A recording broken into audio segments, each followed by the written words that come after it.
WHCS Channel 5, in cooperation with the Pomoco Group, presents the first annual Hampton Half Marathon. Hello, ladies and gentlemen, this is Lou Faxon, coming to you from the starting line of the Half Marathon. We have a wonderful day here for you. We're going to get out of the way now and let these people get started.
Well, here we go, ladies and gentlemen. This is the start.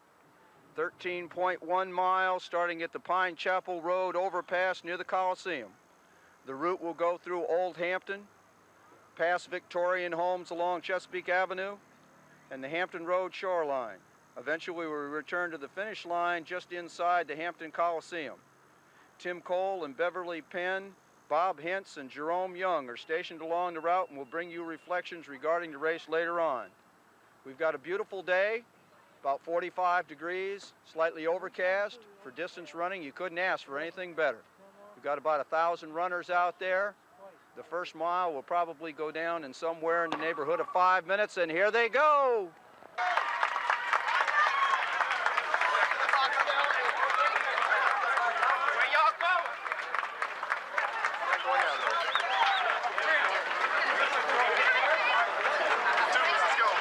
They should be going pretty quick over that first quarter of a mile. We've got Dave McDonald in the lead out there. We get a little closer here, we'll try and pick off some of the other runners. The cyclists that you see along the way are to lead the runners. This is Tim Cole. I'm standing here at the 664 overpass, approximately 1 3/4 miles into the half marathon.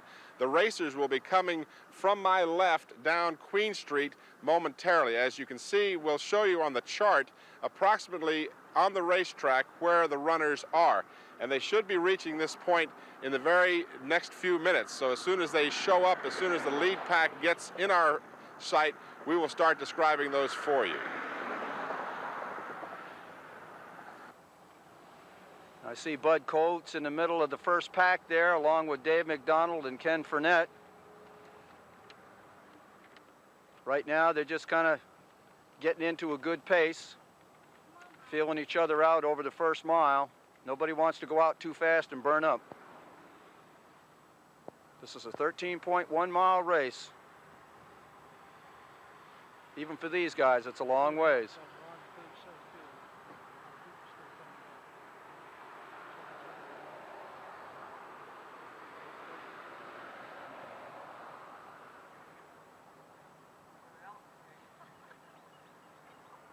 See Robbie Ferguson pulling out of the pack there a little bit, trying to get some room.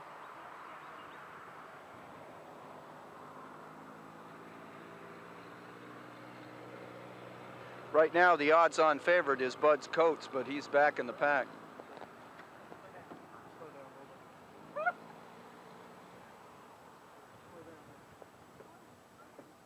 Somebody just lost their cellular phone.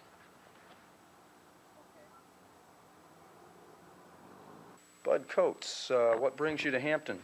Glad you came Oh, down. I hear there's a half marathon tomorrow. Oh, okay. There definitely is, and we hope we're going to have some good weather for you. What are you looking for in time-wise? And Well, originally I was hoping to run around 65 minutes. I've done a lot of base training in the month of January. I'm preparing for the Pittsburgh Marathon.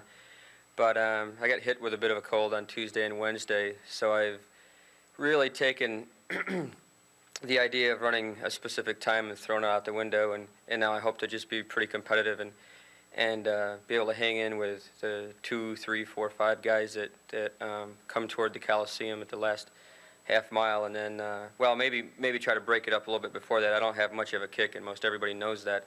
So, you know, maybe around 10 or 11 miles, if I still feel good, I might try to string it out a little bit. push it. Okay, we're heading now into the first mile here.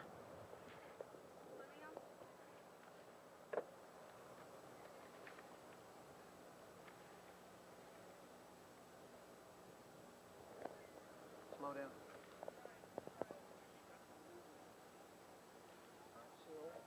Ken Fournette is still in the lead.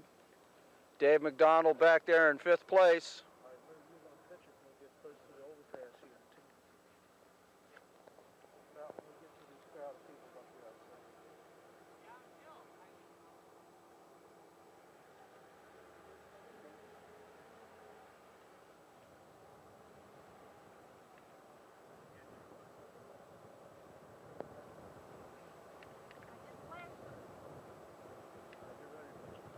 Okay, we've got a pack of about 10 runners here.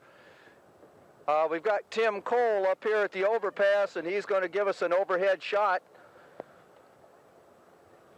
Tim, are you ready?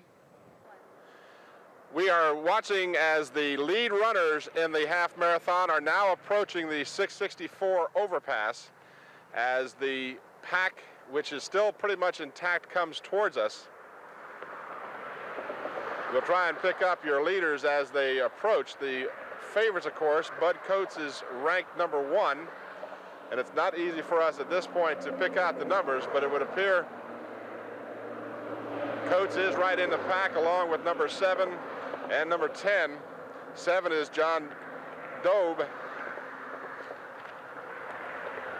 and number 10 would be Gary Weisinger. And we're going to stay with our camera shot here so that you can pick up some of the local runners as well. Of course, the lead pack has the class runners. These people are very experienced in half marathon races.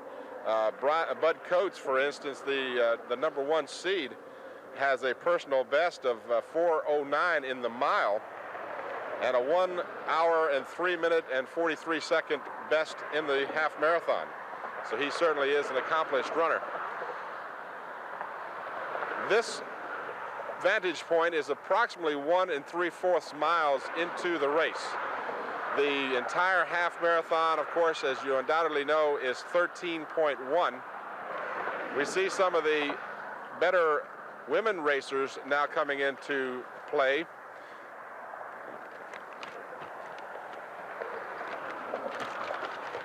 Some of the favorites in the women's pack: Cindy Gerard, Lynn McDougall, Mary Robertson, Karen Sorensen, and Beth Jacobson. Those young ladies just passed our vantage point a few moments ago. And now you see a much thicker part of the pack. You can make out the fact that this is going to be the tail end ultimately, and we even have as you saw a moment ago on your screen, a wheelchair participant, which is tremendous. I always love to see that in these marathons. Actually, the half marathon, I need to correct myself. But you can see almost 1,200 participants in today's race. From very young, and I'm told there's even a gentleman 60 years of age in this pack today. You can see some of the younger runners, along with men and women of all ages. But we have a 60-year-old man who is running today and is supposed to be a very strong contender for finishing in the front half of the pack.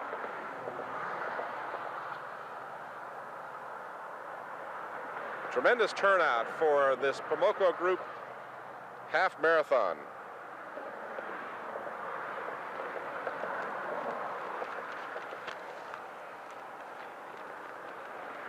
As you remember from the chart that we had shown you, our next vantage point will be Darling Stadium.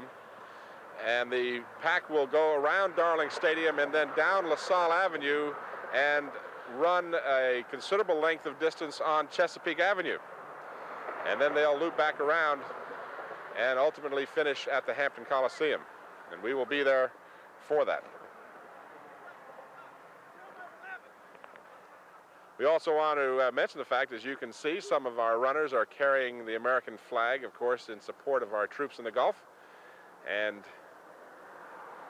a tremendous turnout for this first half marathon to be run in the city of Hampton.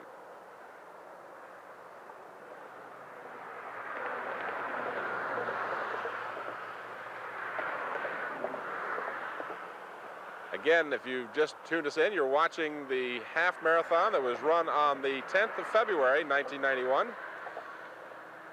13.1 miles. And I think we're starting to see at this point the back of the pack, so to speak. It looks like some of the last runners now are coming down Queen Street. To our left is Hampton High School. To our right is the Masonic Lodge. And we are positioned on the 664 overpass as you see the runners coming by.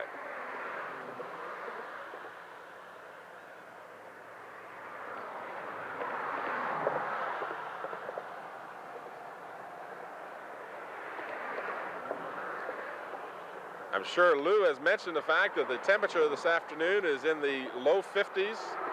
The wind has calmed down a bit. It was quite windy at the beginning of the race. And it looks like it's a perfect day now for the race. I'm sure at this point the runners have heated up considerably, and the coolness probably feels pretty good.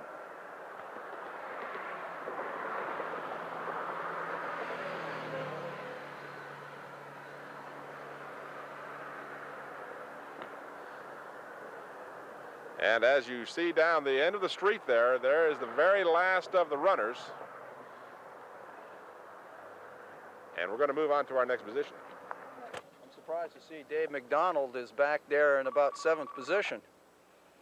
Well, my training's been going pretty well. Of course, just having a child, I've been doing more quality than quantity. But I ran the Charlotte Marathon a little over a month ago and ran 2:29 down here for more or less a good workout. So I think somewhere in the neighborhood of 107, 106 is going to be realistic. Although I'm going to try to approach it on that, just kind of go out with the leaders and see what I can do.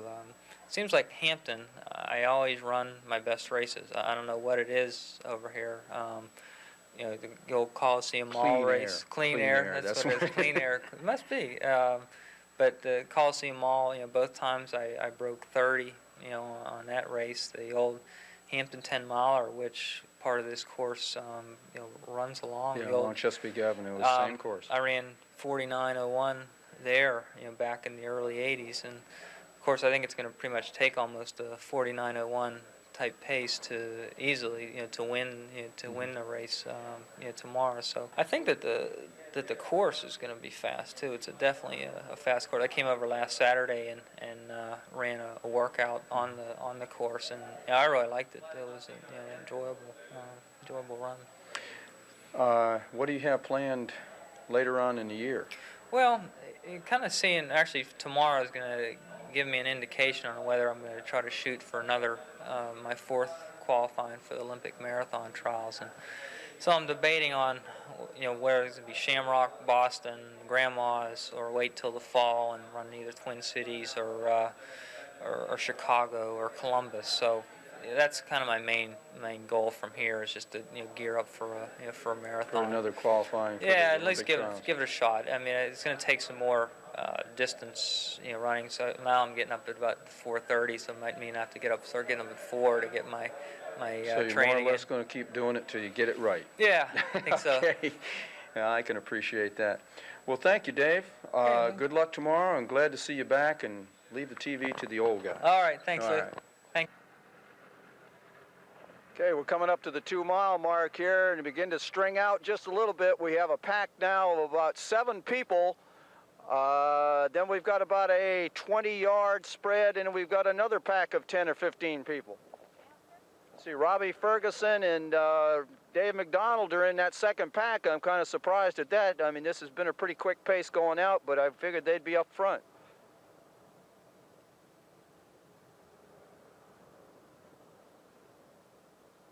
We begin to see the runners' numbers a little better now. We got Jim Haig up there. Bud Coates is back in that second group. Number 10 is Gary Wessinger. Number 5, Dave McCormick. Then we've got another group of 2 runners, Ken Fournette and John Dowd, that are going out really pounding the pace there at the beginning. I talked to Ken Fournette last night, and his major reason for being is he wants the money, and he's going for it now. And John Dowd has always been one of those people that likes to push the pace. So they're both out front today, and you can expect them to stay there.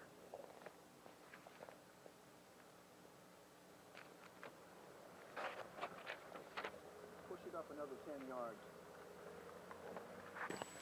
Hello, my name is John Dowd. I've run 1:03:40 for the half marathon, although that was some years ago. I'm looking to sort of see where I'm at here tomorrow and give it a good effort, and hopefully things will work out for the best.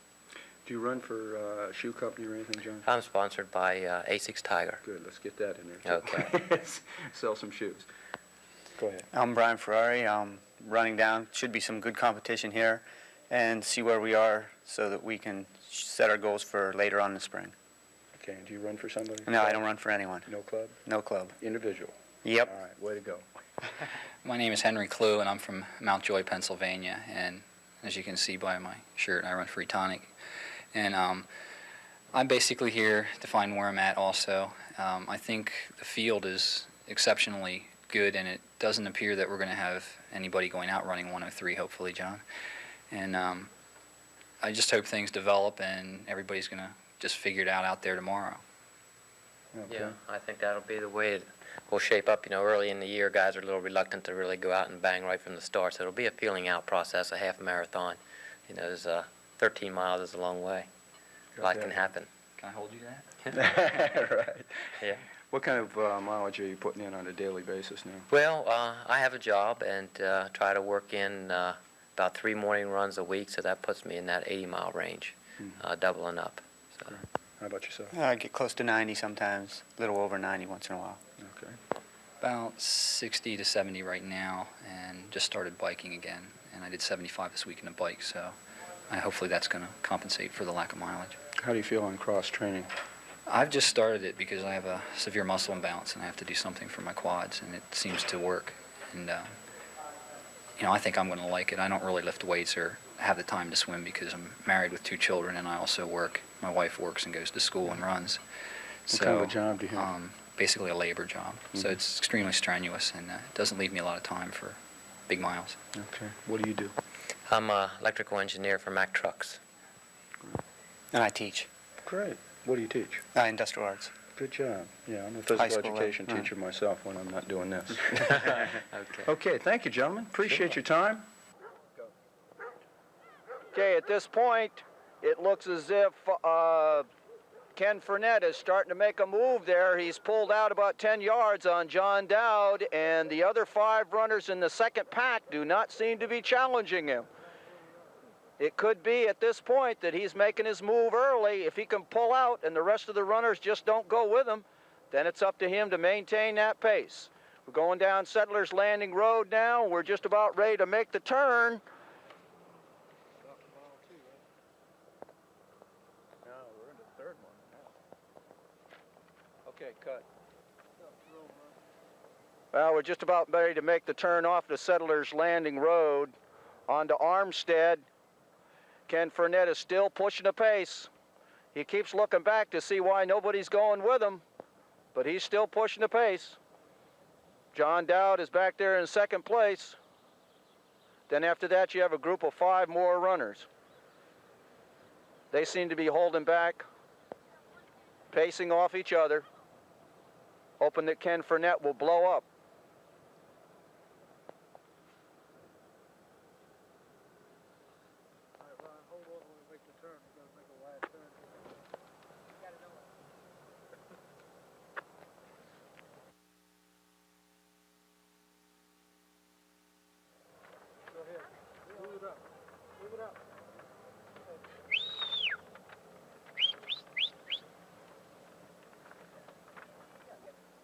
Okay. Go ahead, go ahead. He's coming. Come on. Okay.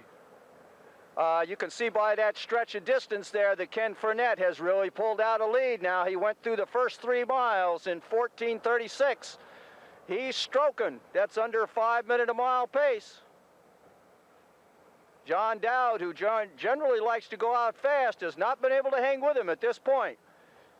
And that other group of 5 runners has now broken down to a group of 3 runners. I'm sure that everybody that went through that first 3 miles was under 5, but Ken Fournette is really pushing that pace.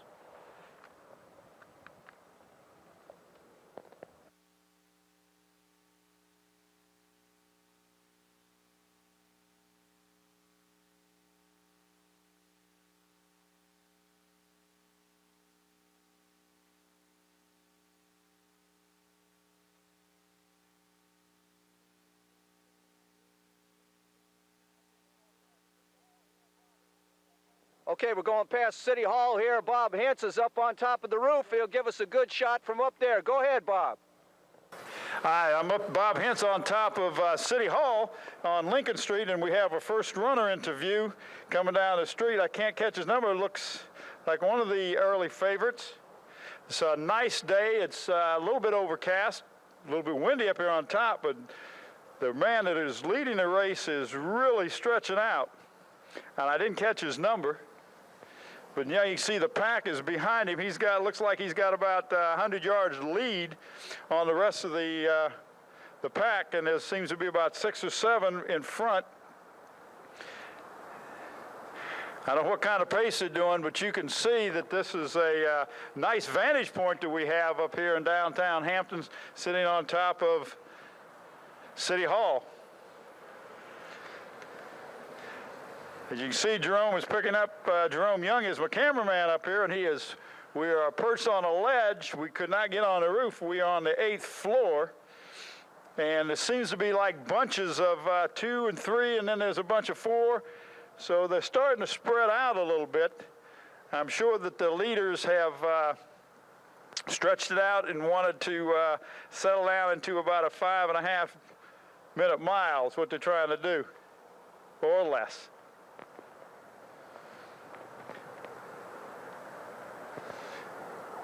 If you get a shot over here, if Jerome is picking these up, we'll get a shot of our map, and I'll show you where we are, and of course the course that they're running.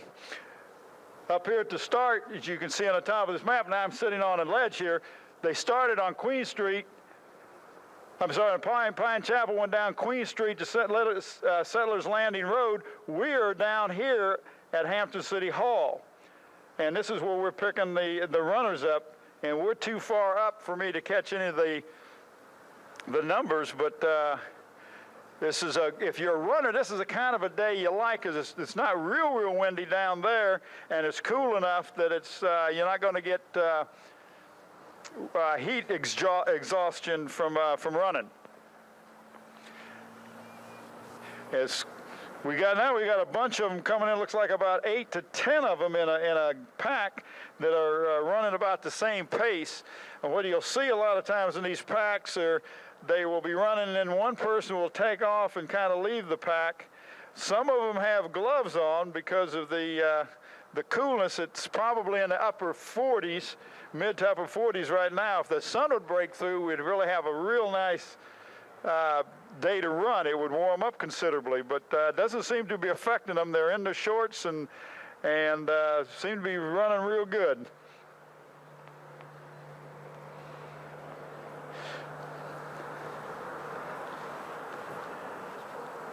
We have all kinds of workers. The workers and the volunteers, there's over 270 volunteers for this race. And I tell you, the coordination has just been out of sight. They've had such a great help from everybody connected with this, as well as our people over Channel 5, Scotty and Bowers and Sam Still and all. It's had just tremendous amount of help. We've got, there's 5 areas where they're going to have water stops. They had one at Hampton High, which is about 1.5 miles. The second one is down here at Lincoln and Kings, at the corner of Lincoln Street and King Street. That's about a 3-mile mark. The third water stop is going to be at LaSalle and Macoca Avenue, which is about 5.5 miles into the race. The fourth water stop would be Chesapeake Avenue on Locust Street. When I say stop, they don't stop. They run by and grab the water and drink and keep right on moving. The last one will be on the south side of the 664 and Powhatan Parkway, which is 10.5 miles into the race. Now, this is a 13.1 half a marathon. They got all kinds of workers. They've been here since mid-morning. They were going to have a band inside when they get in there for the end, and all kinds of equipment in there. We have 166 course marshals, a total of 273 people volunteer, and that's not counting equipment. It's not counting the policemen and all the other people that have been involved in this. This is a tremendous undertaking, and they have a tremendous crowd. From what I understand, it's well over 1,000 runners.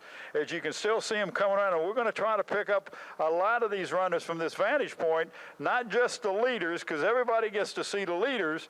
What we're going to try to do is show you some of the people that are running. We have one man there, a couple of them that have hats on. I see one that's got a bright stocking cap on his head. Here's another group of about 8 that seem to be pretty good pace.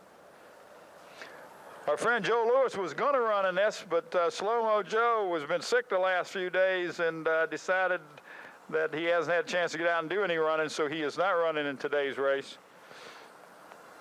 And then we have some women that are in this race, and we have some very highly ranked runners, both nationally, men and women, and the seniors. We have anybody that's has a number of 40. In the 40s are what they call the masters. They are 40 and above. And here's another group that kind of spread out, but when you get out running with this thing, it's a lonely sport, because you are actually out there going against the clock. You're not going against the people out there, although if there's somebody in front of you, it does give you a little bit of incentive to try to beat them. They're also having a 5K run, which is running in at the same time. But we can see now they're really bunched up here in the back. This is a pack that seems to be about 5 to 7 minutes behind the leaders. And Jerome is shooting them, and we're getting a good shot of them. And I tell you, this position on top of the 8th floor of the City Hall really has a nice vantage point. We can see downtown Hampton, seeing the construction of the new Space Museum down there, and the Radisson, and this is really a nice place, but it's not good if you've got vertigo. As you can see, we've got quite a few. We've got a lot of local runners in here, and we're trying to get those on camera so that you can see yourself as you're watching the replay of this on WHCS Channel 5. Well, we're here with some of our local runners, most of which are longtime friends. I'm going to move the mic around a little bit and let you introduce yourselves, gentlemen. George Fennickson. And where are you from, George? Pocosin. All right. Larry Whitehampton. Mike Fuller from Chesapeake, Virginia. Jeff Long, Chesapeake. Bill Hart, Virginia Beach. Okay, all of these guys at one time or another have run some pretty decent times, and I think we're in for some good weather today. What are you looking for today? Larry, start with you. I'm hoping to run about a 1:14. Okay. And I'm looking for about 1:13. About 1:15. 1:13. Looks like we're going to be close together. Well, I'm running the 5K, and if I can break 19, I'll be happy. All right, way to go, George. And you're running today, you're not walking. Running. George is one of our premier walkers. So for him to be running today, this must be a training run, right? No, it's serious. Okay, all right, good job. How many masters do we have here, 40 and over? Looking at right here. All right, great. Gentlemen, we got some good competition here. Dennis LaMountain from Richmond. What do you think? Can we handle it? I think so. All right, good job. Do we have essentially the Tidewater Striders master team here? Yes. with the exception of Rick Thompson, right? Well, Rick is here. Rick's here. But not with us today. No, right here. Okay, so he's running today, but he's not on TV with us. And I'm running on the Striders Open team. Open team. All right, and the open team is Dave McDonald. We have two teams, one consisting of Dave McDonald, David Coulter, and Mike Harrison, and John Murray, and Dan Shea from the Peninsula, and myself, and Raymond Oates are on the second team. That's great. The only thing that really bothers me about that is that I remember back when David Coulter was running in high school. Guys like that just make me feel really old. Well, gentlemen, we got a great day today. The temperature is going to be cool. For the runners, that's great. For those of us who are going to be standing around on the sidelines, not so good. What are you going to wear today? Just what you got on there? I'm going to change this into a singlet. I wear a Strider singlet. No t-shirt? No t-shirt. No gloves? No hat? No hat. Larry? I'll just be wearing shorts and a t-shirt. Shorts and a t-shirt. Short singlet and gloves. All right, and gloves. All right. My kind of guy here. Okay, so we're looking for fairly good weather, and some good times, right? Yes. All right, gentlemen. Good luck to everybody. Go get them. Thank you. Rough estimate, I make it about 15-second lead.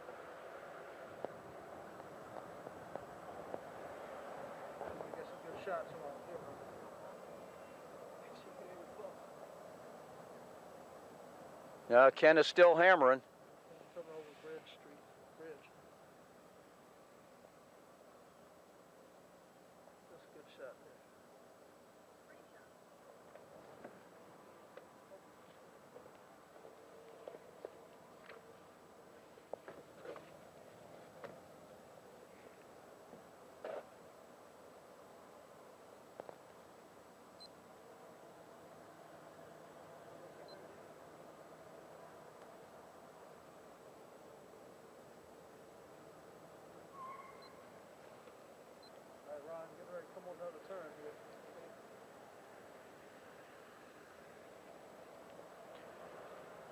Okay, Ken is still out front.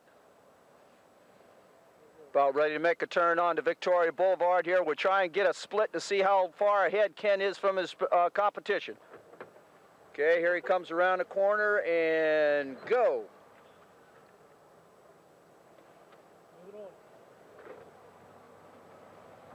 That's okay, that's okay, that's okay. Yeah, nobody else has showed up. 10, 11, 12, 13, 14, about 15 seconds lead over the next runners. Got a group of about 5 or 6 of them now that have all fallen in together trying to break the wind for each other. If this wind continues, that could be a considerable factor. Hello, Scotty. Okay, we're on, just turned on Victoria. All right, we're going to try and pull off to the side of the road here and give you an idea of where this second pack is, and then we'll catch back up to Ken Fournette, who's leading the race by about 15 to 20 seconds. This is good, right in here. Pull over to the side. Pull over to the side.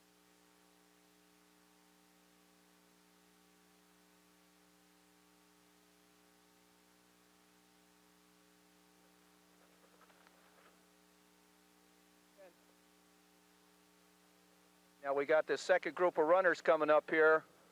1, 2, 3, 4, 5, 6, 7, 8, 9. Got about 9 runners here. Got Bud Coates. And we're going to hit on up and catch back up in the lead. So we're just going to weave between runners.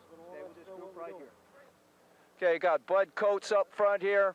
Slow it down again, please.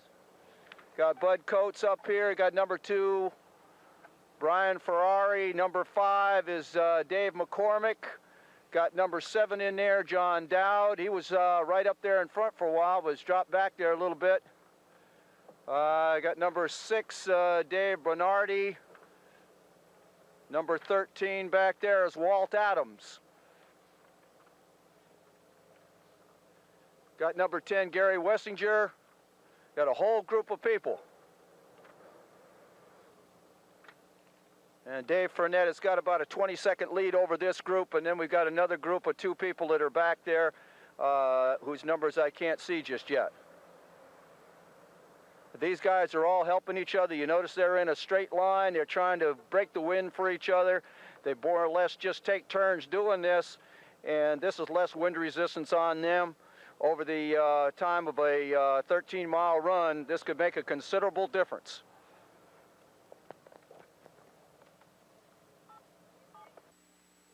We're here with another one of the top runners in the Hampton Half Marathon. This is Dave Berardi. Dave, give us an idea of what you expect from the race tomorrow. Well, with the field that Rick put together, it's going to be a very exciting race. I'm hoping myself to be in about the top 10. It's going to be a very competitive race. I figure the winners will be around 104.30, 105 range. That's a pretty hot time. Very good time this time of year, but the weather conditions are perfect, and you've got a very fast course and with a very good group of runners. Very regional type race. Rick did a very good job putting together this race. Yeah, he sure did. Rick has done a lot of background work for the Peninsula Track Club, and he's a real knowledgeable individual. Give us an idea what kind of mileage you're putting in this time of year. I'm roughly averaging maybe 85 to 90 miles a week right now. So you're in your base period, right? Exactly. I have not stepped on a track, so to speak, to do any sort of quick, fast workouts. If I'm doing mile intervals, it might be at a 5 to 5:05 effort, but nothing that I consider very quick or hard.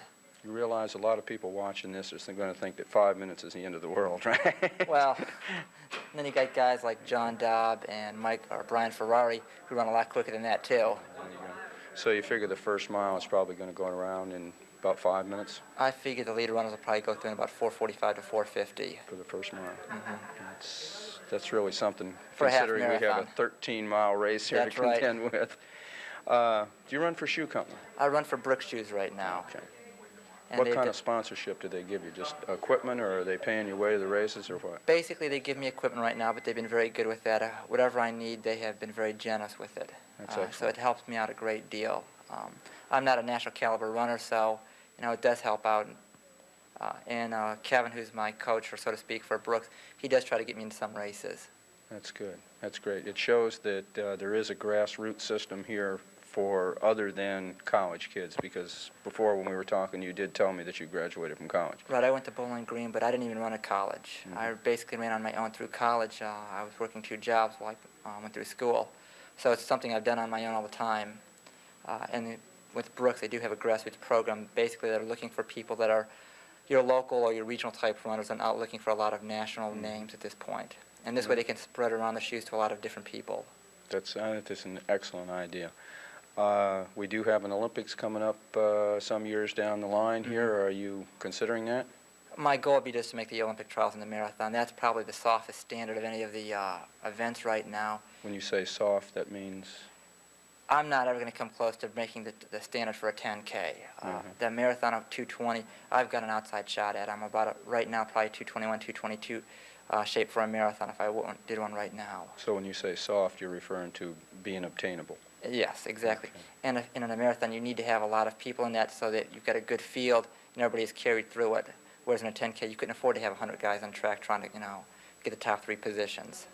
So you feel a lot of the people here today will be tuning up for the half marathon, or tuning up for the marathon by using the half marathon distance? I have a feeling a lot of the runners are just trying to find out what kind of shape they're in, and if they feel they're in good shape, they might try to qualify for the Olympic trials by running an early spring marathon, maybe like Shamrock, which is in about a month or so from now.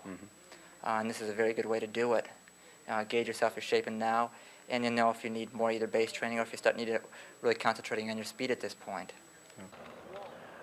All right, Ken Fournette is still out front with a 20-second lead now. We got a 9-member pack back there that are all drafting off each other, basically trying to help each other along, but Ken still got that 20-second lead on him. All right, here comes Ken Fournette. We cut at the 6-mile mark right now. Yell out those times nice and loud. 29:18. Here comes the second pack. Seems to have broken apart a little bit. We have about 4 or 5 runners in the second pack, and then there's another group of 3 runners behind that.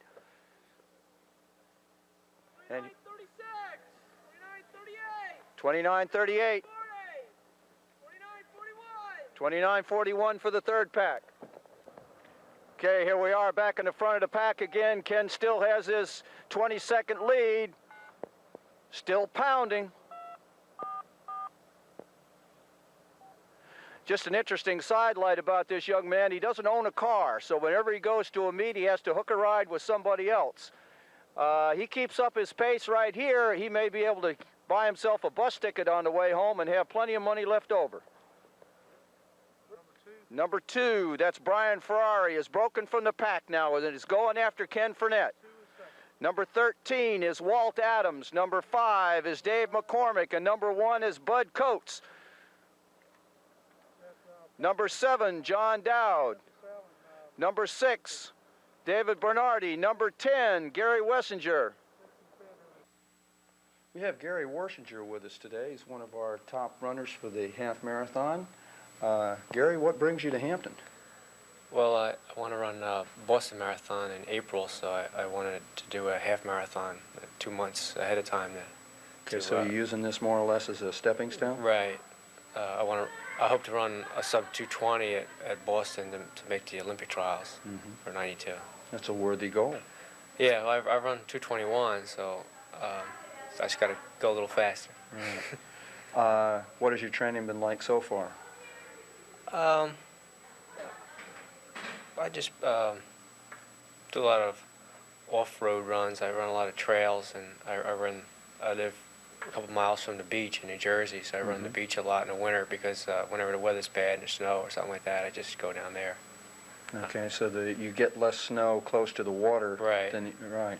That's kind of the situation that we've got here. Not that we get a lot of snow down here, but I think we're going to have a nice day for you tomorrow. We're looking for 50-degree weather. You think that'll help you or bother you?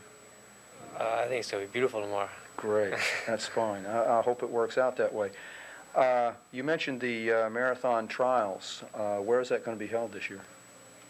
Well, that'll be 92. That'll be Columbus, Ohio. Okay.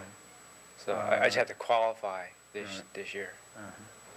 Okay, so then that's your major goal. Right, then. That's what everything is working for. Yeah.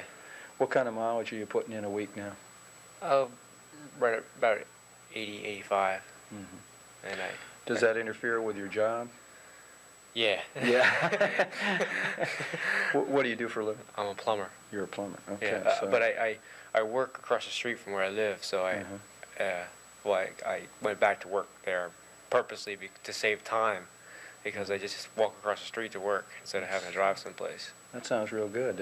I know that any time I have to do any plumbing work on my house, it means getting down underneath the foundations and crawling around. That's not too good for me. How's it work for you? Not too good either. A lot of times I'm real fussy about that. Whenever I have to get in a crawl space or anything like that, I wear knee pads and I bring mats and rubber mats in, because you can't be kneeling on concrete or something like that and go out for a 20-mile run day after day. No.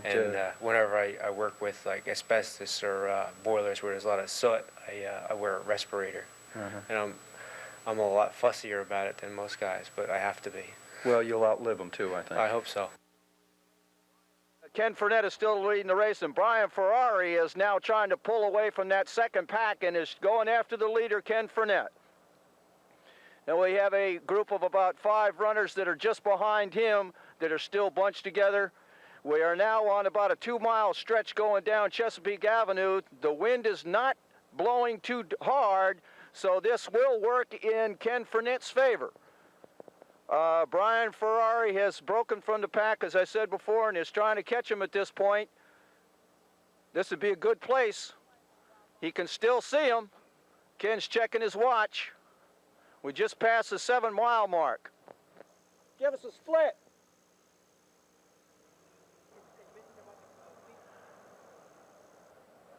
Okay, Ken Fournette is still out front. This surface slants slightly to the side. Running on this surface for a long time generally makes one side of the body a little more tired than the other. I would say he'd probably be a little better off running up in the middle of the road. Yeah, I can hear you. Okay. Yeah, go on to I-664.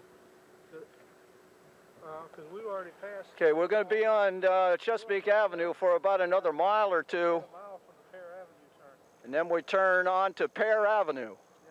and the wind should be considerably less back in there.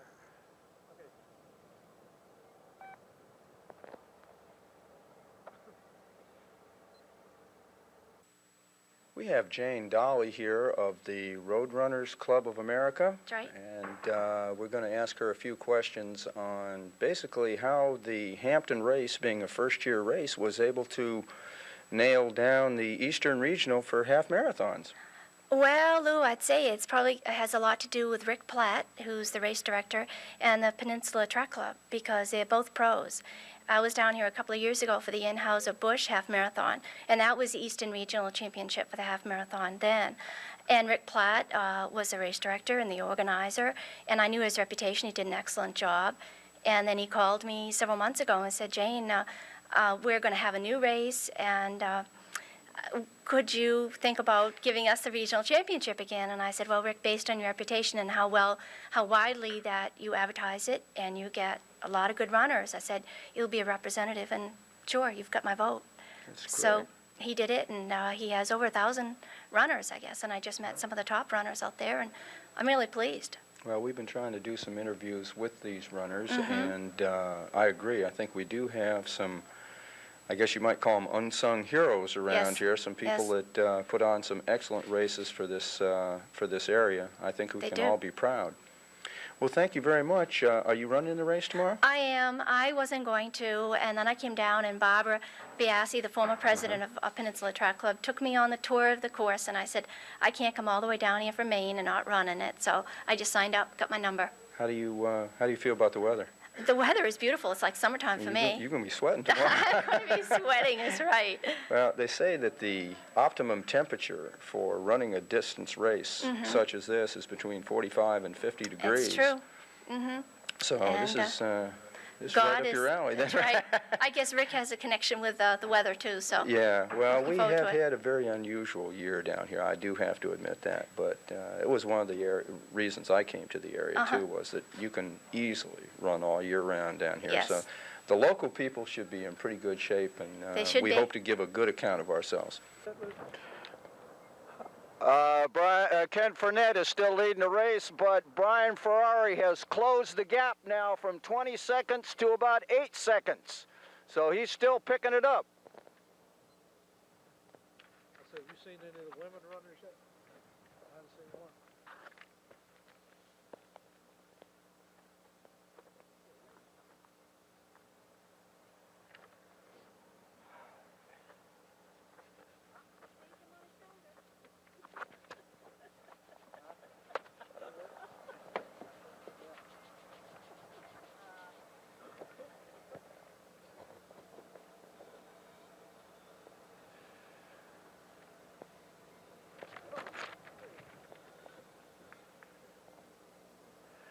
We'll try and get another time here. As soon as we come to another cone in the road here, we'll try and get another time and see whether or not Brian Ferrari has picked up any more time.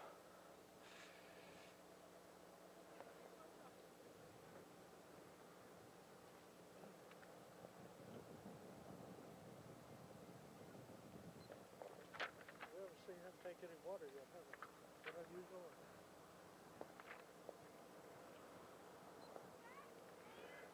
All right, it looks as if Brian Ferrari still has 8 seconds behind Ken Fournette.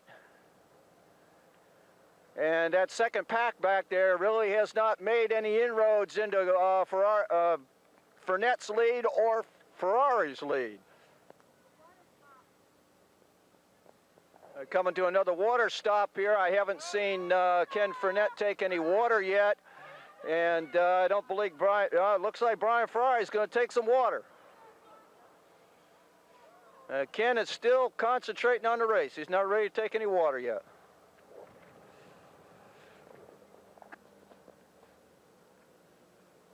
Coming up on 8, Luke. 8 right here. What time? Trying to get a time for it. 39 minutes, 10 seconds. 39 minutes, 10 seconds. 39:10. Okay, about 39:15 for Ken Fournette at the 8-mile mark. He's still pounding along. Brian Ferrari's right behind him. Here. Okay, Ken Fournette is in the lead now with about 8 seconds over Brian Ferrari. Brian looks determined. He's got his eye on him. And here comes the next pack.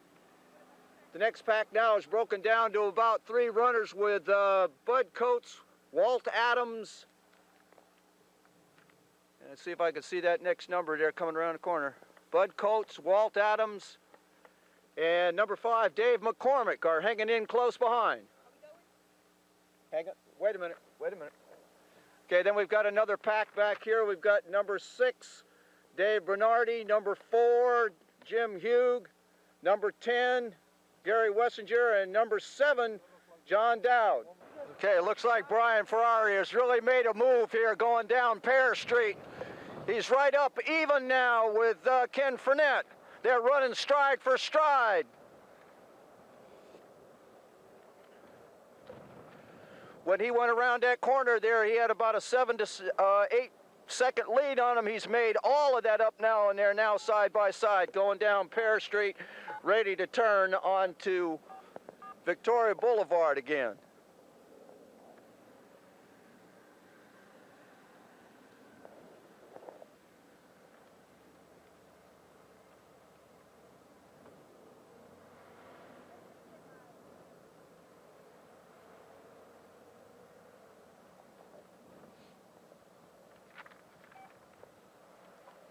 All right, looks as if Brian Ferrari is starting to press his lead now.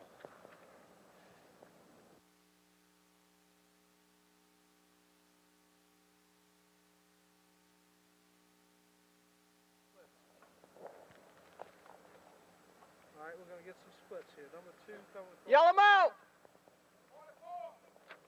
44 minutes at the 9-mile mark. The 9-mile mark. You gonna wait for the others? Right. Yes, we're going to wait for the others. Those are the 2 runners. We're going to wait for the next pack. Okay, it looks as if Brian Ferrari has pulled out to about a 10-yard lead over Ken Fournette. All right, here comes the next pack. Got Walt Adams, Bud Coates, and Dave McCormick, all stride for stride.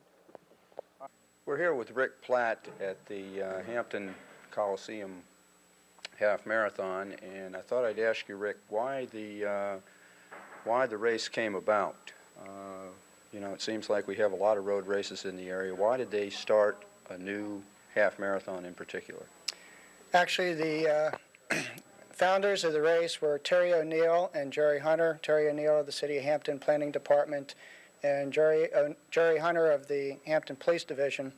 They were driving to a meeting in Charlottesville, and it was, I think, last February when the Anheuser-Busch Colonial Half Marathon was not being held. There was a void in the running community at the half marathon distance, and they decided that they wanted to fill that void. As it turned out, the Colonial Half Marathon did come back, but the races are 2 weeks apart. So in that trip to Charlottesville, they just talked about what kind of a race they could have, what distance, where it could be. The Hampton Coliseum is a natural location, being a facility of the City of Hampton. During the spring, they talked about it with a few other people, and people liked the idea, including Billy Milner, and then John Hort of the Peninsula Track Club came in. And the first real meetings were, I think, in June or July, and then it really started picking up in August. So basically, it was started to fill the void that was left when another race was canceled for 1990. Well, I think that having a long-distance race such as the half marathon on this side of the water is an excellent idea. People historically have used that as a stepping stone for the marathon. And, of course, the biggest marathon we have around here is the Shamrock in March, right? Yeah, and actually the dates were pretty much picked so that they provided stepping stones for the Shamrock Marathon, and that you have 2 weeks from February 10th to February 24th from Hampton to Colonial. Then you have 3 weeks from Colonial to Shamrock. So for the people that do 15, 20-mile runs every weekend, or perhaps a half marathon race, it's an ideal situation where they can get ready for Shamrock, or if they're doing Boston, to get ready for that. It sounds like a great idea, and I never cared much for going over there to Northwest River and running those things over there. I mean, it was an excellent series and well done, but it was totally uninteresting as far as the course is concerned. Do you feel like that less people will run the Colonial Half Marathon now that they have this one? You feel that 2 weeks is going to be enough for them to recover? Yeah, certainly there'll be a number of people that will do Hampton and not Colonial, and then there'll be some people that will do Colonial and not Hampton. Some people may vary the races between the 5K and the half marathon. I think both races can coexist and have as many numbers as they want. The Hampton race looks like it may have 12 or 1,300 runners as of the day before. We'll find out tomorrow how many they have. And the Colonial, I think, should have 1,500 or more this year. So the numbers for both races are both very high. Any race that goes over 1,000 runners is a very major race. So I don't think you have a situation where you have to have one or the other. I think both can be in the running calendar. That's great. One more question. How is it that that a first-year race was able to land the Road Race Club of America Eastern Regional Championship? Yeah, the Road Runners Club of America Eastern Regional Championship. It was tough. It was not easy because basically you have to convince the people that make the decision that you're going to be putting on a first quality race before you ever have the first race. The Eastern Director of the RRCA is John Sisla. He's from Maryland. He's a person that I knew personally through my days with Running Times and doing the calendar with that magazine. So that helped that we had the personal contact. The Peninsula Track Club made a big deal about the fact, it was a big deal that the Peninsula Track Club was involved in the finish line because they're one of the, they're noted for their high quality races throughout the East. So when we applied to John Sisla of the RRCA, he contacted people. He also talked to Jane Dolly, who is now the president of the RRCA. Jane Dolly had been the Eastern Director 2 years ago. She had given the RRCA Eastern Regional Championship 2 years ago in 1989 to the Colonial Half Marathon, and she came down for that race, was very impressed with how the Peninsula Track Club handled the finish line. And so John Sisla, he looked over all the information that I had provided about the race in the application form. I think the clincher was he talked to Jane Dolly, and Jane Dolly just said great things about Barbara Biasi, the former PTC president, and John Horton, the finish line. So it was a combination of knowing the right people and having the Peninsula Track Club being a known quantity. Yeah, they do an excellent job, and the Tidewater runners can be proud that they have a club like that over here to help them out. The race is now being led by Brian Ferrari, age 30, from Hagerstown, Maryland. His PRs in the 10K are 28:38. He runs the 10 miles in 48:20, and his half marathon PR is 1:03, so he may very well be running close to that today. Ken Fournette is age 26 from Blues Creek, North Carolina. PRs in the 10K are 29:20, 10 miles for 48:25, and he's got a PR of close to 1:06. So both of these guys are really stroking today. And it looks like Ferrari is now pulled out to about a 10 to 20 yard lead over Ken Fournette. The next pack is really not much of a factor at this point. We are getting down to the latter portions of the race. Barring any catastrophe, this looks like we're going to have this kind of a finish right here with the top 5 people.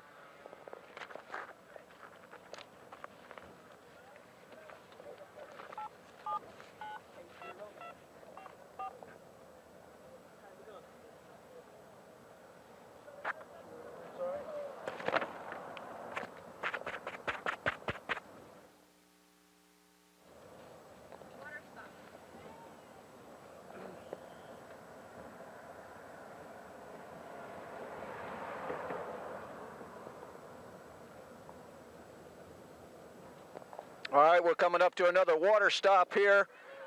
Brian Ferrari took water at the last water stop. I don't know if he's going to take anything this time, but probably Ken Fournette will.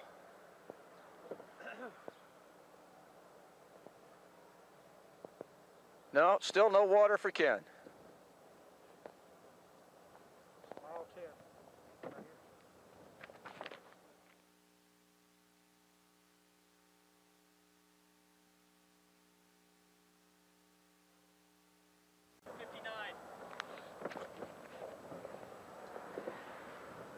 Okay, Brian Ferrari split is someplace around 49, 59.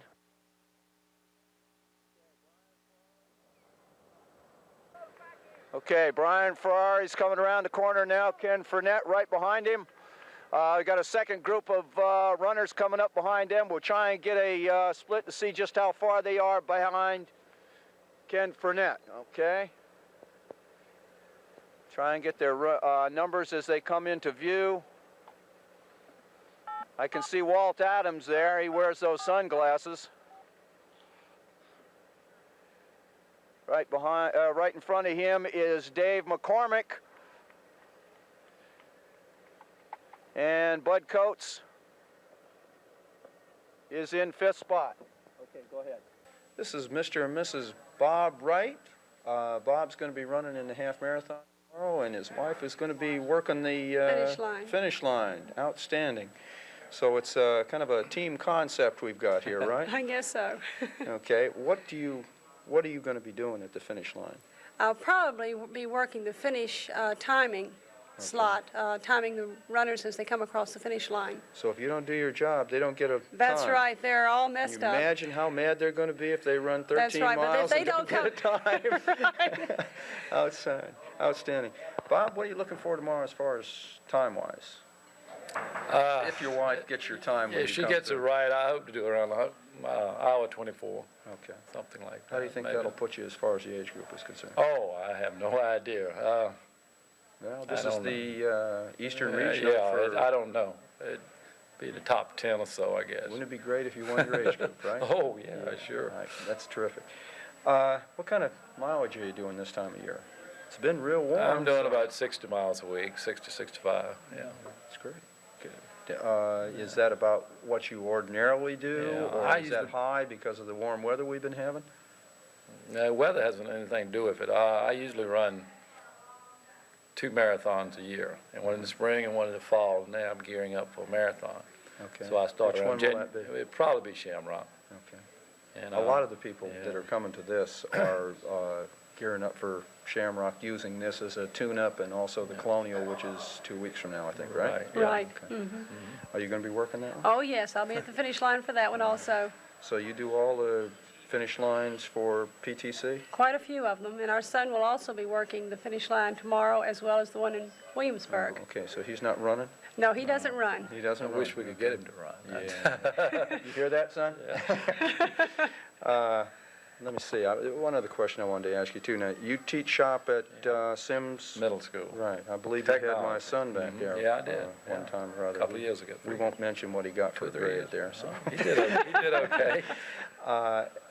Do you feel like you have an advantage over some of the other people in the sense that you get out about 3:30, 4 o'clock, and it's still fairly warm about that time? So if you get right out there and get going, you can kind of put in a little more mileage than most of the other people that get off at 5? Oh, yes. I think that's, I'm usually can start running around 4:30. Yeah. Do you ever run back and forth to work? No, I tried that one time, but it doesn't work out. Didn't work. Walt Adams in 4th.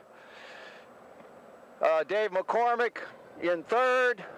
Ken Fournette 2nd. And the race is being led by Brian Ferrari, which is now pulled out to about a 30-yard lead at this point.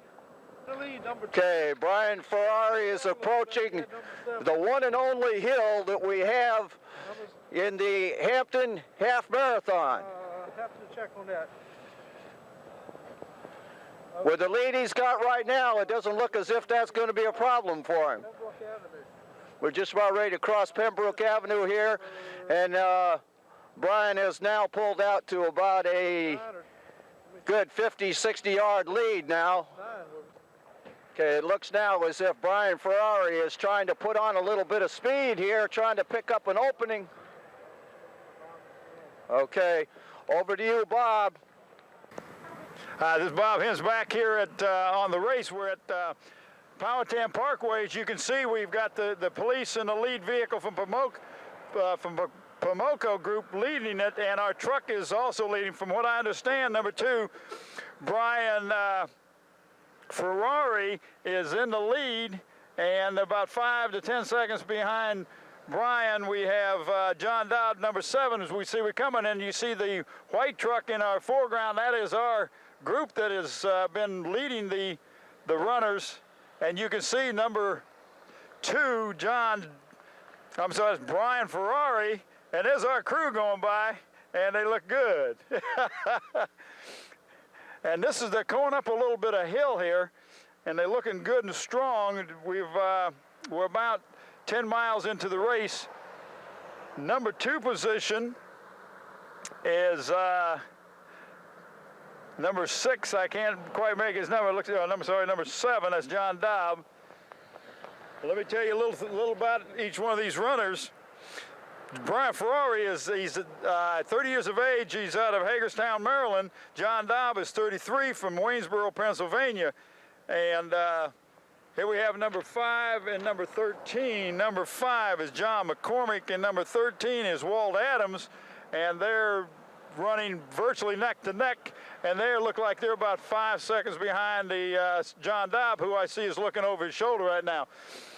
As we're sitting here, we'll be able to pick up the runners as they're coming, and this is one of the few hills that they will be running over, coming over this overpass on Powhatan Parkway as it goes over 664. There's number 4, Jim Haig. Right behind Jim is number 6, Dave Beretti he runs for Brooks. He's also out of Maryland. Then number 1, Bud Coates is behind him, and then we got number 10, Gary Wissinger. And that's the top group that you will see. And the weather has warmed up. Jerome and I were just talking and chatting just before we came on the air that there is very, very little wind, which makes it nice for these runners. They don't have anybody that they have to be concerned about running into a headwind. There's number 7, John Dobb, and number 600.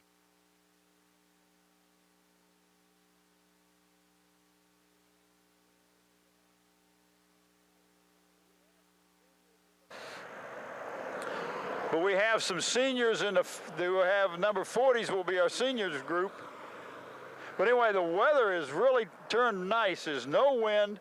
It seems to be in the high 40s, maybe low 50s. And it's really been a beautiful day for half a marathon. And you couldn't ask for better weather in the 10th of February.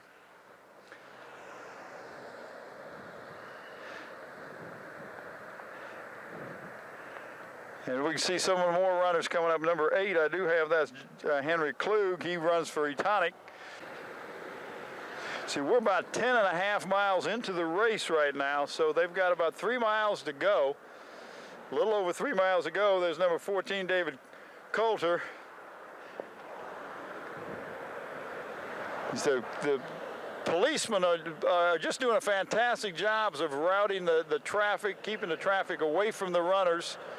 And it really makes it nice that you have the cooperation that we are getting with the people in the Hampton Police Department, the City of Hampton, and all the officials. Got 273 volunteers out here today. It's just been real, real nice. There's number 22, Keenan Wu. That's Dennis LaMountain. He's age 45. And there's another one, young lady. It's about the third or fourth young lady we've seen go by. We got all kinds of runners out here. I've seen some go by. They're very young, like high school students. There's some that are in college. We have women of all ages running. There's number 33 right there. We have all age groups from the early 20s on up into the 40s, 50s. And I know we have one runner that is a 60-year-old today.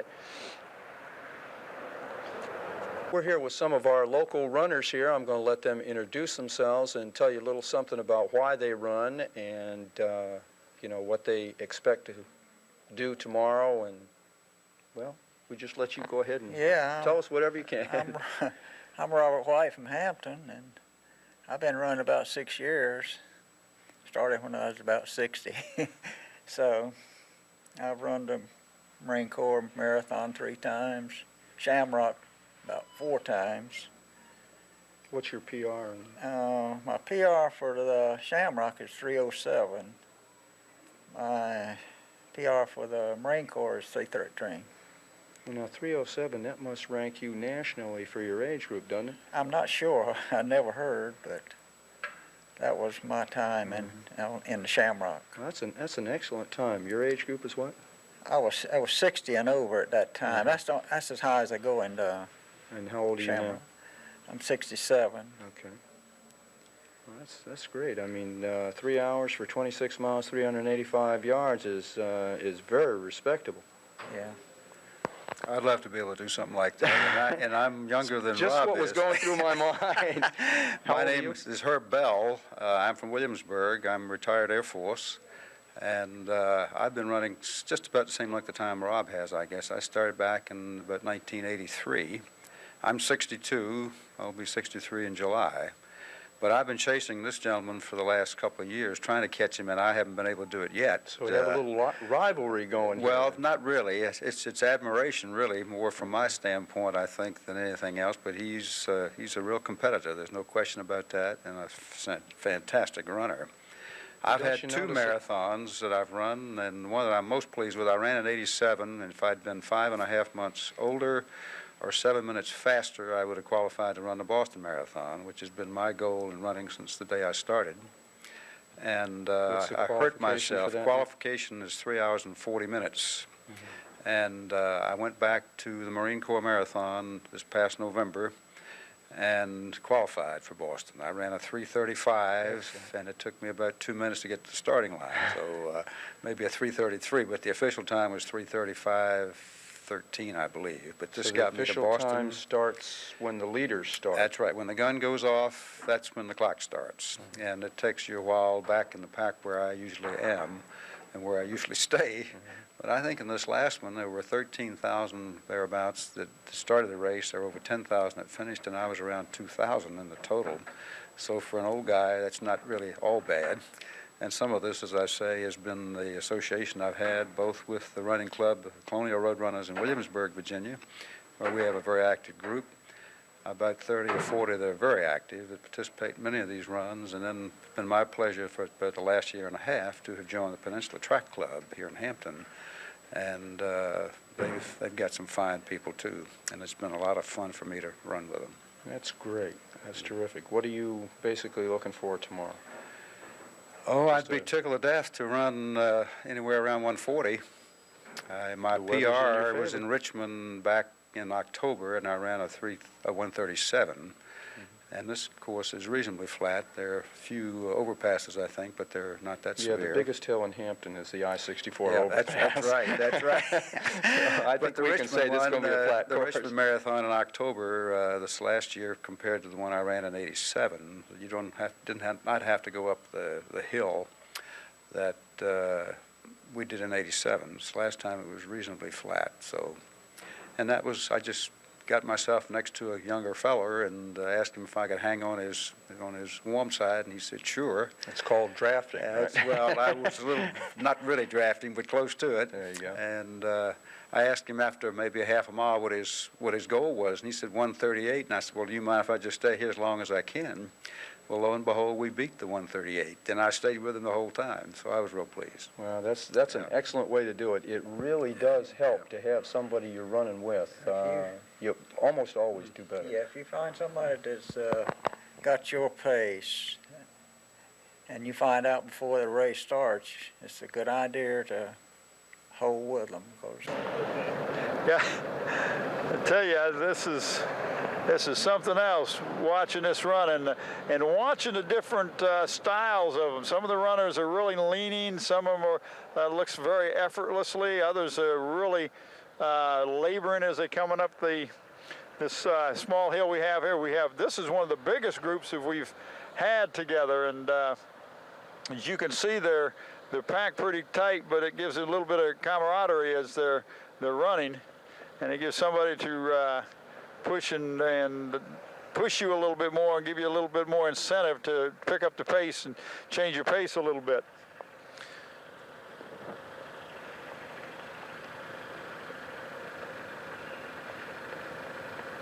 I'd have to say, for the very first half a marathon, the Pimoco Half Marathon. This has been a tremendous success.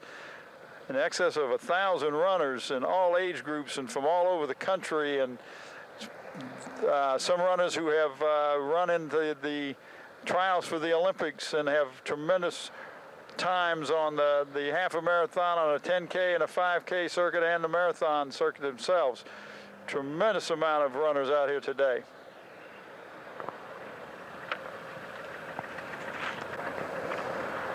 We got runners from all over. The one just went by from the United States Coast Guard. We've got them represented from different high schools, colleges, different track clubs.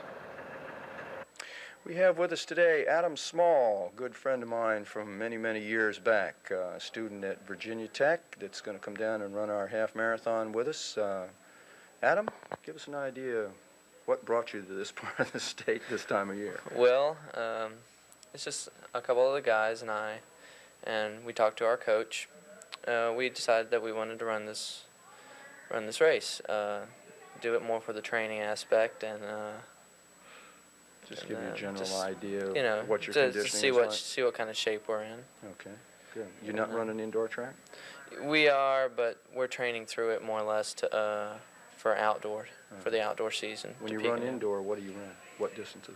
The 5,000, 3,000. Okay. So the longest races that Yeah, they the have longer is races what you're because we're more distance oriented. So you're working more or less on base and not doing a whole lot of speed work? Well, we're involving speed work in our workouts, but you know, it's mostly base. What's the weather like up there this time of year? Lately, it's been really warm. We've had quite a few warm spells, but other than that, it's cool. But we've had a very moderate winter, and you know, the weather's been nice. We haven't had any snow, or you know, it's been rainy, and you know, everybody's trying to battle off the flu that's been going around. Well, your school has one of the premier indoor facilities in the state anyway, so if you can't get outside, it's not a crushing blow. You lose a day of work. We do a lot of morning runs in the field house, yes. That's great. But I tell you, we've got all kinds of runners out here today, and they're all dedicated. This is something that they've looked forward to. They had over 1,000 to sign up at the beginning, and now we've got in excess of 1,000 because they figure they're going to have another 10 to 20% that will sign up the day of the race. But as I was saying, we've got them from all over, and you'll see them. Everybody's got their favorite shirt from either a track club or a race that they ran in. One lady is running with a Boston Marathon hat on. So we've got them in all kinds of garbs today, multicolored. It's really beautiful out here watching these runners today.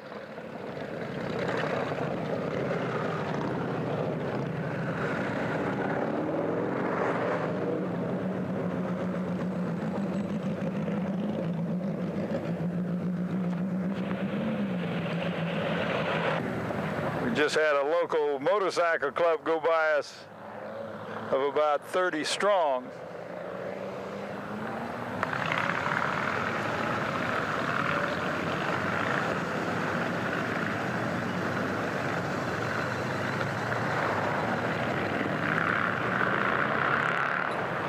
And that's one of the youngest entrants that just went by. Looks like he's still in probably junior high school. So we've got them all age groups today.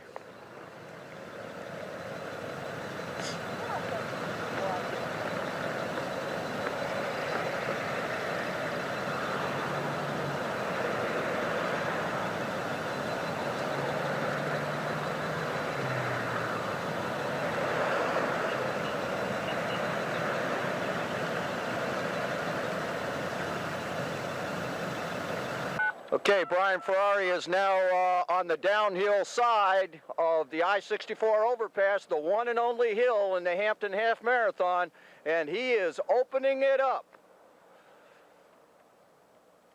Just went through the 11-mile marker.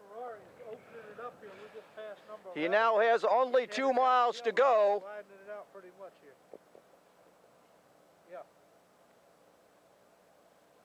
At this point, I don't see Ken Fournette.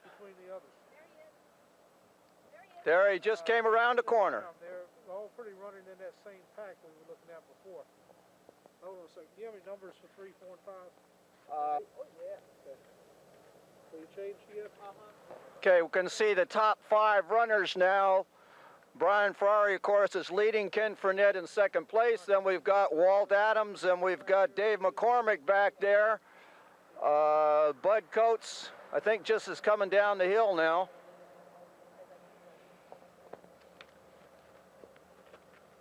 At this point, they're spread out.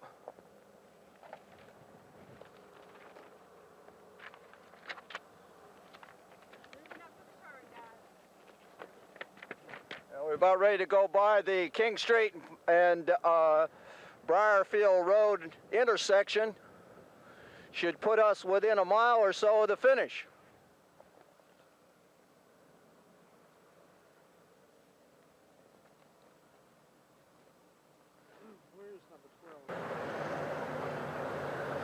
You can see we still got a nice crowd here. They're even waving to us. They got a sense of humor.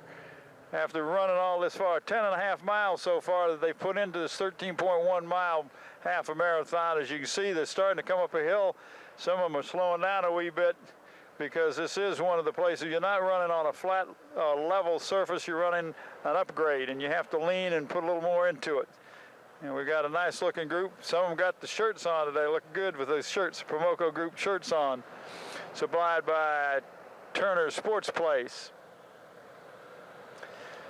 A lot of people have helped with this, put this half a marathon on today.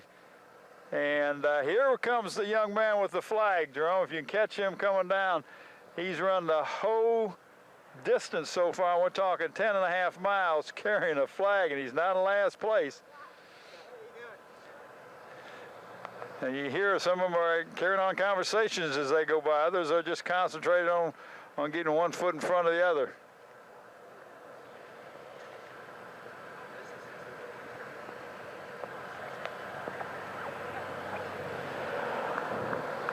You can see they're getting some applause. They come by, especially this guy that's carried this flag the whole way. That's added. Get him to wave the flag. Yeah, good. That's a good shot of him holding that flag up high. I don't know how he's done it this far. Very great. That's great. Yeah, it's super. As you can see, they're still coming. And we're going to try to get as many people on as we can. We want you to be able to pick yourself up, and maybe you can critique your running style and see what you look like to other people as you head into upgrade.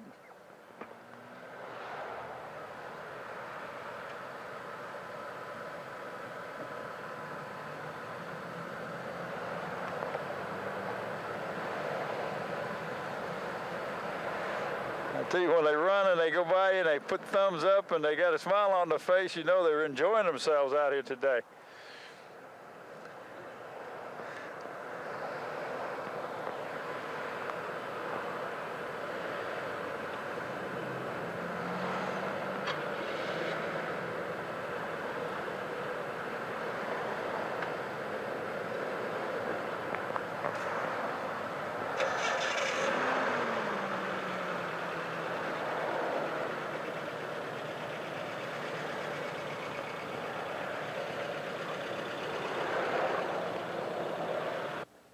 Okay, this would be the last water stop before the finish. I think at this point, most people are not going to be taking water unless they're quite a ways back in the pack.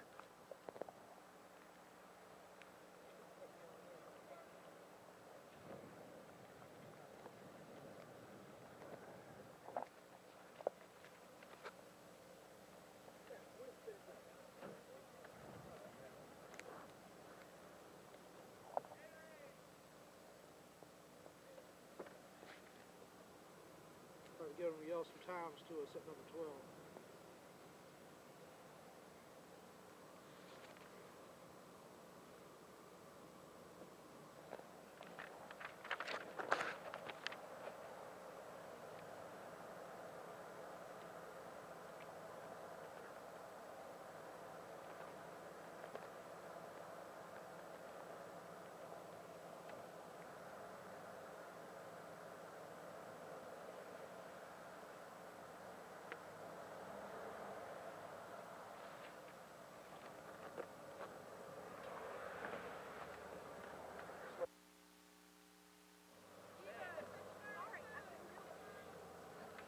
time? Did you get a time for 12?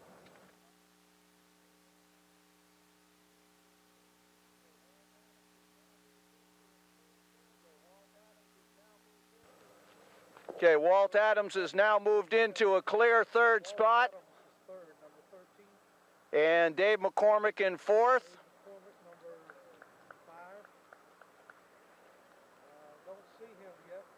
About a 44-second deficit behind the leaders. And there comes number 5, Dave McCormick. Those are your top 4 runners. For 5th spot now, you've got 2 runners close together here. Looks like number 4, Jim Haig.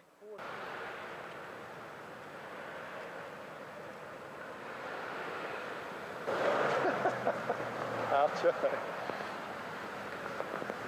You on? We have another one that's carrying a flag down there. And we got him coming. This is the second runner that has carried a flag, and we're going to try to get him to wave the flag. Yes, very good. All right. He's got his shorts. He's got the flag on his shorts, and the whole thing. He has carried this thing for the whole race. That is great. Yes. Yes, sir, for the troops. All right.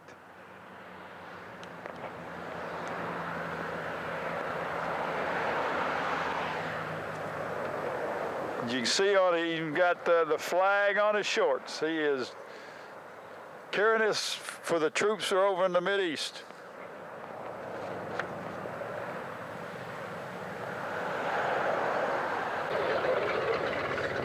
We have a wheelchair in the race, as you can see, coming right up there. Now, this is going to be a little tough on him because he's got to go up a hill. But I tell you what, the people on the side are clapping. That is a tremendous job to go through this race in a wheelchair. As you can see, he's coming up, and he's slowing down a little bit because this is uphill, and it's going to be tough. But going down, going to make it a little easier going down. But this is the tough part of the race.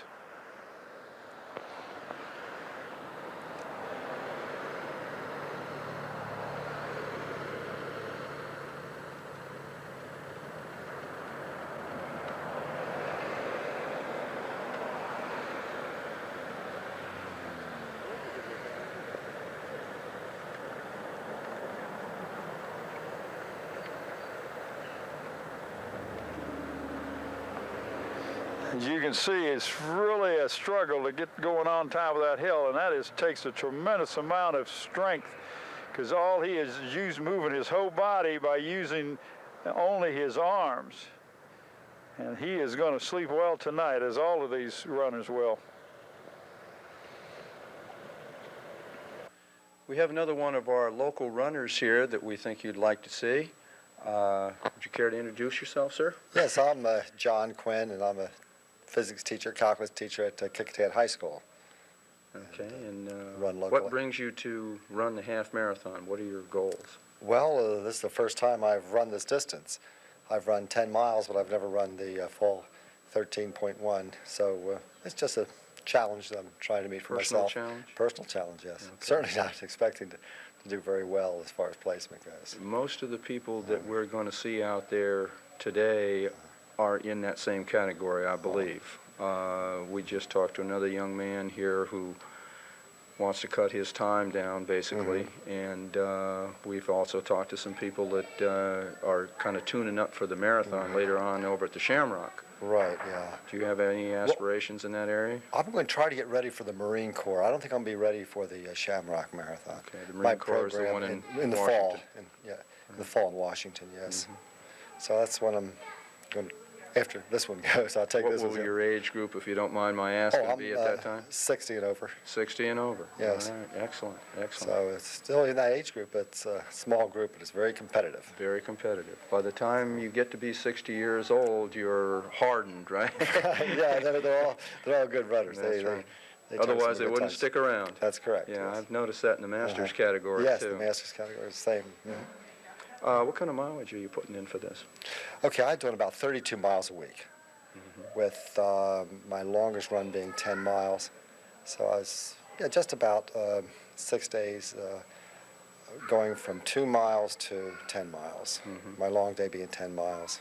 Okay. And you intersperse hard, easy, or long, Yes, short yes. races? I go Or the, workouts, rather? yes, I intersperse them. I do a few where I run hard and then ease up and coast. And then. As you can see, that we still got some of them coming. We got some of them that are walking a little bit. But what we're going to do is we're going to wrap it up at this spot. We're going to run back to the finish at the Hampton Coliseum and catch these runners as they're coming into the Coliseum. And then 4 and 6. Okay, Brian Ferrari's got about a quarter mile to go now. He's got a considerable lead over Ken Fournette. I don't believe there's any way in the world he's going to lose it now. He'd have to tie up tighter than a drum to lose. They're getting ready to enter the Coliseum.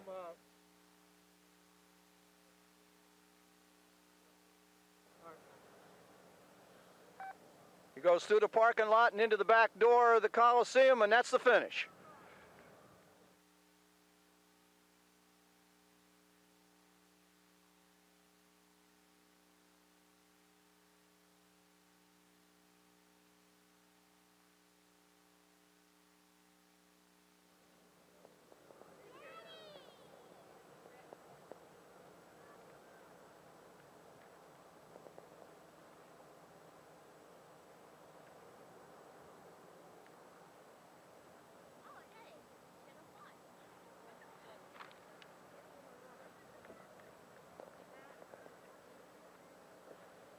Okay, I can just see Ken Fournette now coming around the corner.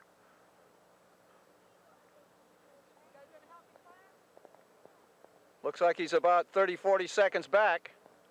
And I still don't see Walt Adams in third place. Yes, there comes Walt around the corner now.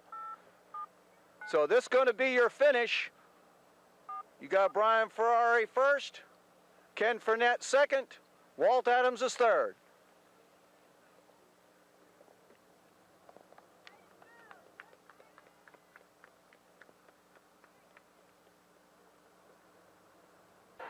Tim Cole at the Coliseum. Momentarily, we will be having the lead runners coming into the Coliseum.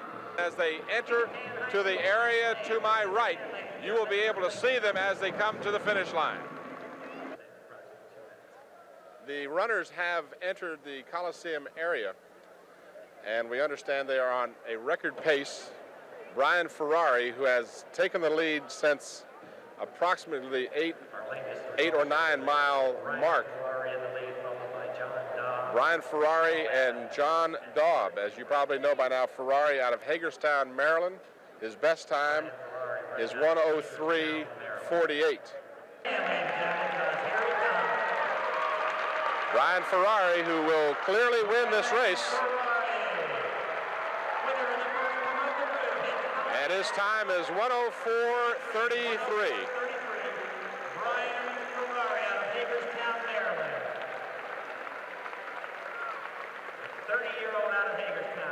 Brian Ferrari is the first winner of the Hampton Coliseum Road Race, sponsored by the Pomoco Group. He will win at a 1:04:33. Second place, Ken Fournette. So he came up from the pack as he had trailed John Daub, and Fournette was able to regain the second place after having led for a good part of the race, we are told. Walt Adams, third place. Nice run, Walt.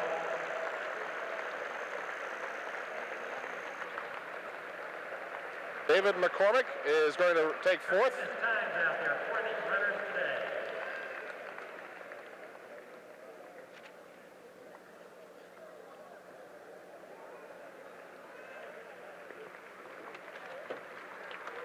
More of the leaders still coming in. McCormick out of Falls Church. Jim Haig. Jim Haig, number 4, finishing. Dave Berardi. Dave Berardi, who was one of the favorites.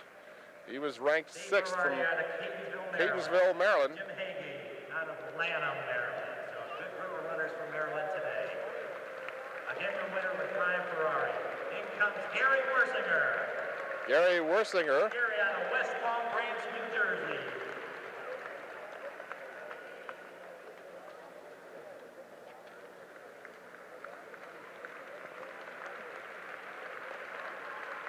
We will hopefully have a chance to have a word or two with the winner of today's race, Brian Ferrari. We hope you'll stay tuned for some post-race interviews. Blacksburg, Virginia, home of the Hokies.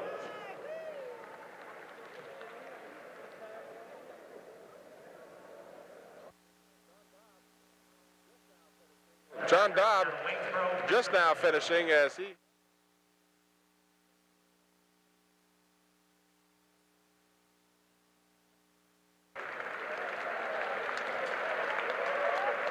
Van Jones out of Richmond, Virginia. Van Jones.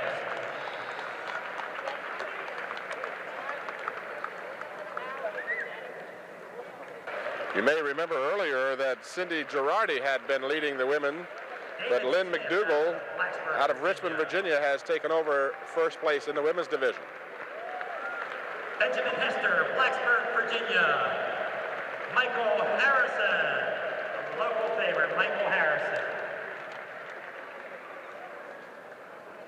We do have another in second place. So now we understand that Cindy Girardi is back in the lead and Cindy McDougall, or rather McDougall, is in second place. That's Lynn McDougall in second. Adam Small out of Blacksburg, Virginia. Adam Small. Across the line right behind him is Sadat Mendez out of Hertford. Dave McDonald. Let's hear for Dave McDonald. Local favorite, former winner of the Hampton 10-miler and Shamrock Marathon. 14, David Coulter. David Coulter out of Norfolk, Virginia. Jeff Green out of Midlothian.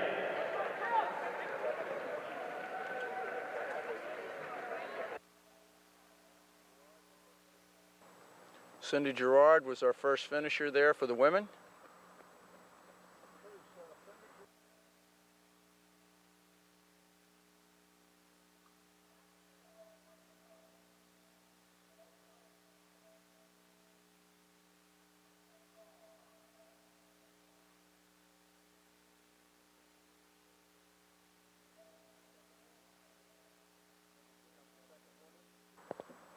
Here comes the second woman, number 27, Lynn McDougall. Looks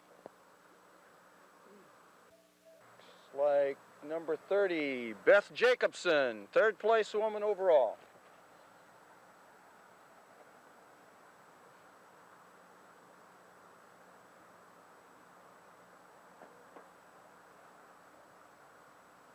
And number 28, fourth place woman overall, is Karen Sorensen.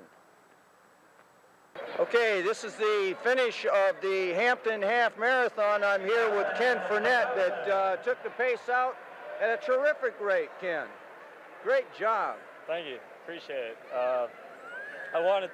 My goal pace was to break 105, and I figure after the first mile or so, the field had a lot of depth to it, and I figured if I just sat around for 10K, it would develop into a kicker's race, and I saw a couple of guys in the field which I thought had a little bit more speed than I did, and I just wanted to go out there and work the race and try to get my time regardless of what the field did. Well, you certainly did that. You spread them right out there by the 2-mile mark. I couldn't believe it. There were a lot of dead bodies along the road. Including mine at the end. But. No, you held in there real good. I think Brian Ferrari was probably maybe 30 seconds ahead of you at the finish line, but he had to pay a terrific price going down Chesapeake Avenue in order to catch you. Yeah. I mean, I saw that you couldn't look back over your shoulder and watch him, but I saw the look on his face, and he was hurting. So he paid a price to get up in there. Gary Wessinger, how'd you do today? Did you get your goal? I finished about where I wanted to. I got 7th, I think. Okay. You were telling me the other day that you were more or less here just to figure out where you were in your training. What do you think? I'm doing all right. I gotta go to the track a little bit more and just keep doing what I'm doing.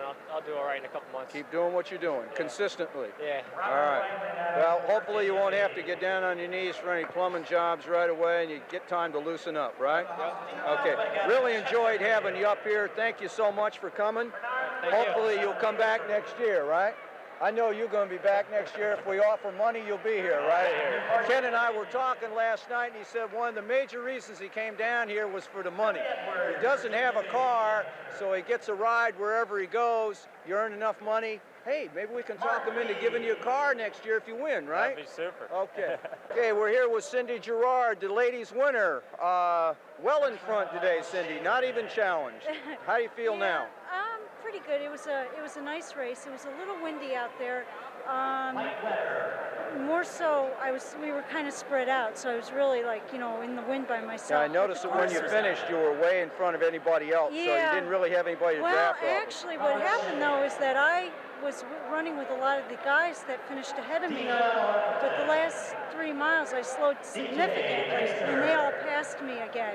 So I was a little concerned as to if I was going to finish or not, actually. Because I just have, it's not a side stitch, but I don't know how to describe it except that it's something with my muscle. Muscle cramped up on you a little bit? Yeah, and it makes your whole diaphragm, your whole breathing, you can't inhale. So it's kind of hard to run fast when you can't breathe. I understand that, but you had a tremendous lead, though. I think you probably could have walked in there and still first place. Second place girl, though, she ran a good race, though. That was a good race for her. And the course was nice, and they had tons of volunteers out there, which was great because there over 375 so people many just working. streets to block off. Right. I couldn't believe all the street, and they did a great job too. So we appreciate that, and I'm sure the volunteers will hear that. Yes. How do you feel about the rest of your training now for the rest of the winter? Are you going to go on back to what you were doing before? Well, I guess I'm going to have to now find out what's wrong, either from my massage therapist or go to a different doctor. I don't really know who you'd go to see that because I can't very well compete when I can't finish a race. Yeah. I mean, like today, I wanted to run faster, but I just physically could not because of this breathing problem. Okay. So you need to get that sorted out. Yeah. Well, hopefully that'll happen before spring. And you going to do any track work at all, or are you going to stick to the roads? I do track workouts, but I'm supposed to be running Jacksonville, which is in March, and then the Northern Telecom Nike race, which is a 10-mile race in New Jersey, and those are both real competitive races. So you need to be sharp for that one. Well, yeah, and I need to be 100% in terms of this, but today was, it was a good effort through about 8 or 9 miles, so.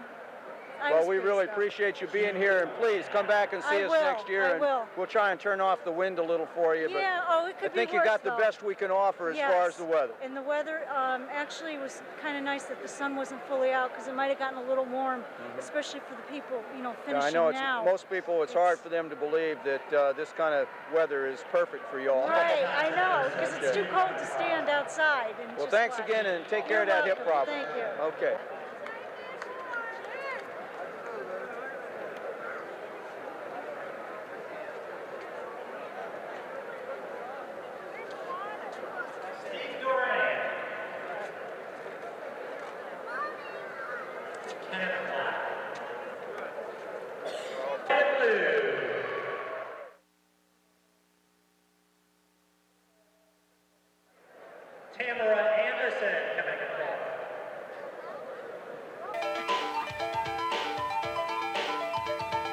Okay, that's Thad Jones, number 490.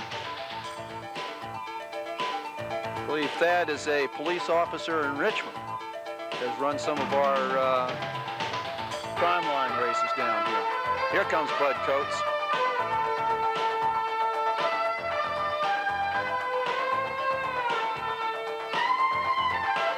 And number 8, Henry Klug.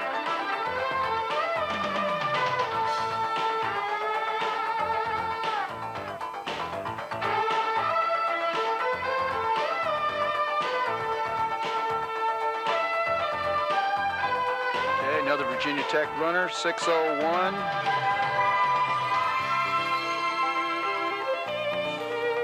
(6:03), another Virginia Tech runner.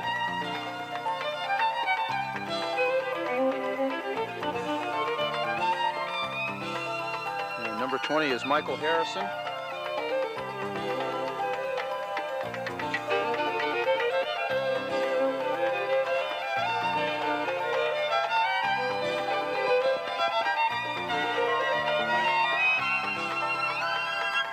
right, Adam, all the way to finish, son, all the way.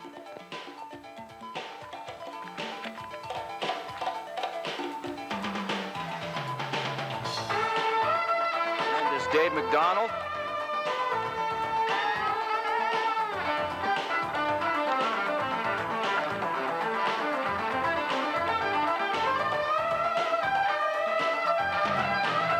Okay, way to go, Tidewater. All the way to finish.